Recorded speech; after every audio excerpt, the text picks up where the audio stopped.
All right, guys, welcome back to the channel. I haven't done too much to the truck since the last time you've seen, except I finally put a fuel pump on there and I actually got the truck to run. So we don't actually need more starter fluid at this time, but we do need a starter. But it does start.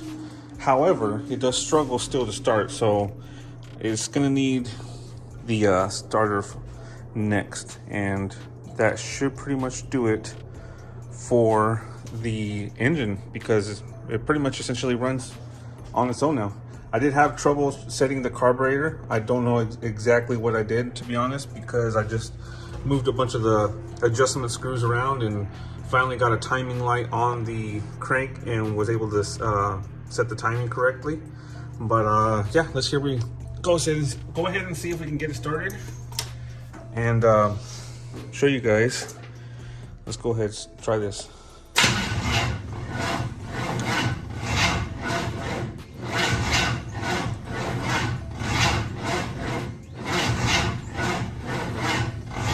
You can see it's in time. It's just struggling pretty heavily to get started. So gonna swap that starter out before we end up killing the battery, because it is struggling quite a bit.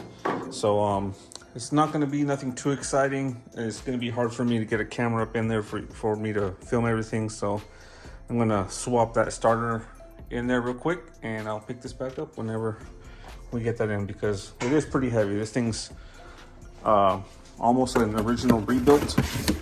So it's not only massive, but it weighs a ton. So I'm going to have to try to get in there and hopefully not drop this on my head and get this put in.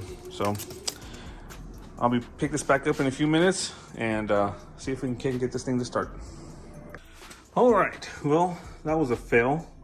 O'Reilly said this would fit my vehicle, and apparently it doesn't.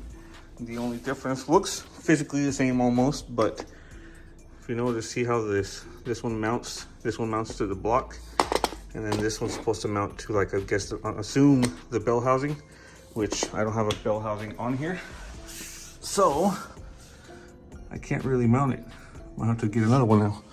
So cut this here for now, and I'll pick it back up when I get the correct starter. So that'll be in the next few days. All right, so it's been quite a few days. Update number, who knows what number, but I've gone through, this will be my third starter, and reason why I couldn't get it to work, I think the first one was the wrong way to bolt. The first one bolted to the bell housing on the transmission, but I don't have that lower piece. So I returned that starter, got a second one that bolted correctly, but O'Reilly's website lied to me, and the one that I did get was for a smaller flywheel, so it didn't fit too good. I was using washers to kind of space it out, but that didn't work too good. As you can see, it started gouging the teeth pretty bad. I believe it was for a 153 tooth flywheel.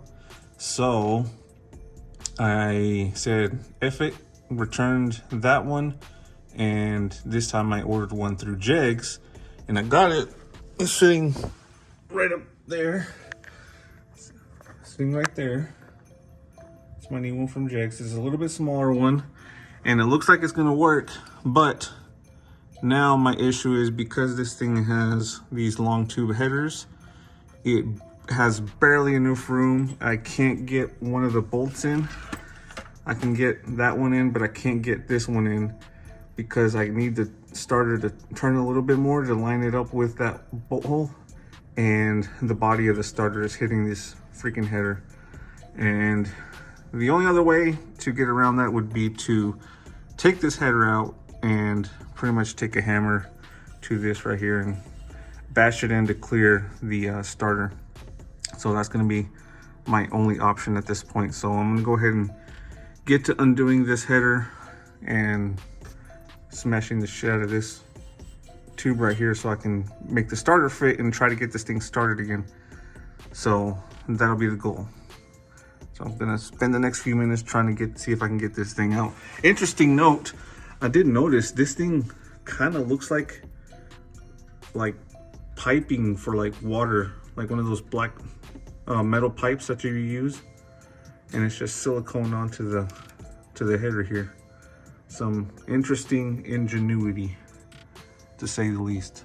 So I'm going to spend here the next few minutes trying to get this thing out, and yeah, we'll go from there. But on a side note, check out the undercarriage of the truck. It's not too terrible rust wise. I mean, otherwise, except for the fenders, there's a few holes right there in the floorboard from random screws. I do have a little bit of an oil leak from somewhere, who knows where. And let's see here, going back up here, you can see the rust better that's on the fender. So you see this is where like the battery would sit right above here. So this is what I mean when it ended up eating away at the radiator support, the fender, and the inner fender on this side. So those are going to be replaced. The other side looks good. Quite a bit of surface rust. I might have some down here because I do see some garbage kind of stuffed up in there. But other than that, she looks clean. So let me get this header out and we'll take a hammer to it and then try to get this thing started again tonight. So I'll pick this back up in a few minutes. All right, well, I got that header out. It was quite a pain because one of these bolts in the back, for some odd reason, had to take a grinder to it because they had welded that bolt to the header. Made no sense, but all right. But regardless, we have it out. This is the header I'm gonna have to knock in order to clear the starter. So I'm gonna take a hammer to it real quick and give it some good whacks. All right, with a few love taps, there we have our bashed header. So I'm gonna throw this back on now, and then hopefully we can clear the starter. So let's go ahead and get this thing back up in there, hopefully. All right, so that was probably a little too excessive, but we have clearance now, much better clearance. So it's in there, good to go. Seems like the clearances are fine. Now I guess I'm gonna get ready to give it its first go and see if it starts, and then need to do something about that. That wire's probably no good. All right, test trial. Okay, we are good to go. Let's move this death thing out of the way. Let's hit that there. Oh, not yet. I gotta put my dipstick back in. I took it out to get the header out. Let me get this back in. All right, good to go. I'm gonna go ahead, see if I can remember how to do this. That goes there. This goes to the igniter on the distributor. So this is my ignition. This is gonna go up there. And this one is the starter. So give it a pump real quick. Now hopefully this starts. Okay, working. Gonna give it a second to pick up gas.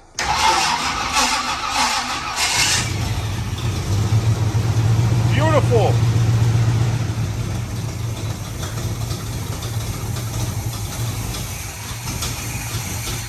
It's got a little bit of an exhaust leak now because I couldn't get that header bolted back up with the rest of the pipe, but at least she starts again.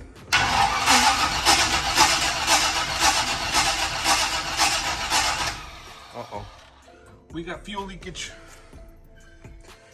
All right, well, she starts again, but unfortunately, I'm having some fuel leakage from the carburetor. So I don't know how much gas is gonna be in the engine, so I should probably give this a few days to now evaporate. So I'm gonna reconnect my battery maintainer. Let that charge the battery again, and then maybe this weekend I'll hop back on this thing and then try to start it again. But for now, luckily now it actually turns over the engine. That the starter is the correct one this time. So we'll pick this back up on a later date to get this thing running again. Yeah, so there you have it, guys. So it's been a few days since I've last worked on it. I actually did get a chance to rebuild that carburetor. I did get a new gasket kit, but it's still not running right. I assume it's because it's got that electric choke on it, and I did, let's see if I can flip this around. I did get a wire to it and see if I can manually get it to open and close and stuff, but it's still not running right. And I guess at this point, it's like getting too much fuel. I don't know exactly what the issue is. I think I'm just gonna cave and just get another used carburetor, or just go ahead and cave and buy a new one. But I might just end up with the going with the used one for now, because I know this engine is not gonna stay in here in the end. I just need this thing to run, so I'm trying to keep it as cheap as possible. So I might just end up finding a used carburetor, but with a manual choke and not an electric one, because I think that might be my issue. So yeah, once I get a new carburetor in here and we get it running, then there'll be the brakes, because that's going to be the next big high dollar upgrade, because the kit that I'm going to order is a front, I believe, spindle, drop spindle with new rotors, pads, calipers, a brake master cylinder with a booster, and that's the whole front kit for like 800 bucks. You can get it on eBay. So that'll be the next thing after we can get this thing running, because I really want to try to get this thing running for the end of the year. Yeah, so that's the ultimate goal for this year, is trying to get this thing running under its own power, and at least in the neighborhood. I'm not trying to take it out into the freeway, onto the main roads, but just to be able to put it around the neighborhood. So that should be enough. But got a long ways to go. It's a slow process, so just be patient with me, guys. It's not trying to rush anything on this. So that'll be it for this video, guys. Thank you for watching, and just keep updated. I'll keep you updated with the progress as it goes. So thanks for watching, guys. I'll see you guys on the next one.